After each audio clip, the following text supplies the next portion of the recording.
கப்பலோட்டிய தமிழன் வ.உ. சிதம்பரம் பிள்ளை அவர்களின் நினைவு நாள் புதுச்சேரி அரசு சார்பில் நவம்பர் 18ஆம் தேதி அனுசரிக்கப்பட்டது. இதனையொட்டி புதுச்சேரி பாரதி பூங்காவில் அமைந்துள்ள அவரது திருவுருவ சிலைக்கு மாண்புமிகு சட்டப்பேரவைத் தலைவர் திரு ஆர். செல்வம் அவர்கள், மாண்புமிகு பொதுப்பணித்துறை அமைச்சர் திரு க. லட்சுமி நாராயணன் அவர்கள், அரசு கொறடா திரு பி. வி. ஆறுமுகம் என்கின்ற ஏ.கே.டி. அவர்கள், சட்டமன்ற உறுப்பினர்கள் திரு ஏ.கே. சாய்ஜே சரவணகுமார் அவர்கள், திரு யு. லட்சுமிகாந்தன் ஆகியோர் மாலை அணிவித்து மரியாதை செலுத்தினர். புதுச்சேரி அரசு சுகாதாரம் மற்றும் குடும்ப நலத்துறை சார்பில் தேசிய சிசு வாரம் ராஜீவ்காந்தி பெண்கள் மற்றும் குழந்தைகள் மருத்துவமனையில் நவம்பர் 18ஆம் தேதி கொண்டாடப்பட்டது. விழாவிற்கு சுகாதாரத்துறை இயக்குநர் செவ்வேல் அவர்கள் தலைமை தாங்கினார். சிறப்பு விருந்தினராக சுகாதாரத்துறை செயலர் சௌத்ரி முகமது யாசின் தொடங்கி வைத்து விழா மலரை வெளியிட்டார். நிகழ்ச்சியில் சுகாதாரத்துறை இயக்குநர்கள் மற்றும் செவிலியர்கள் உட்பட பலர் கலந்து கொண்டனர்.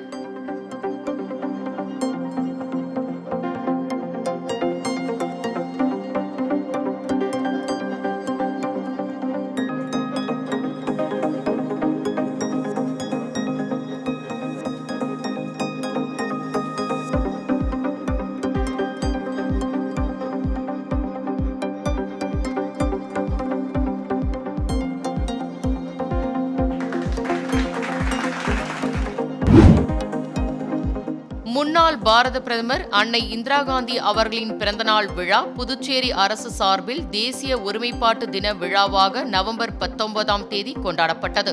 இதனையொட்டி நூறடி சாலை, விழுப்புரம் சாலை சந்திப்பில் அமைந்துள்ள அவரது சிலைக்கு மாண்புமிகு துணைநிலை ஆளுநர் திரு கே. கைலாஷ்நாதன் அவர்கள்,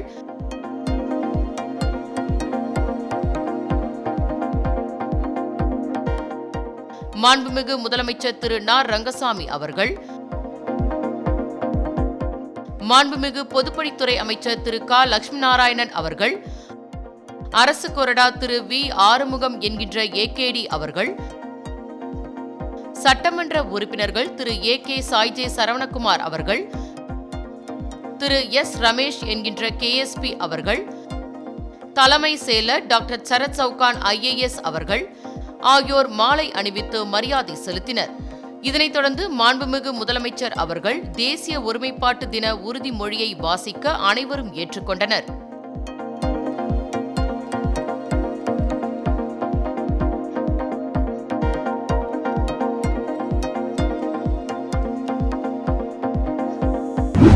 பிளாஸ்டிக் துறையை சேர்ந்த எம்.எஸ்.எம்.இ. நிறுவனங்களுக்காக பின்யூமேட்டிக்ஸ் குறித்த திறன் மேம்பாட்டு பயிற்சி நவம்பர் 19ஆம் தேதி புதுச்சேரி தட்டாஞ்சாவடி டிஐசி வளாகத்தில் வெற்றிகரமாக நடத்தப்பட்டது.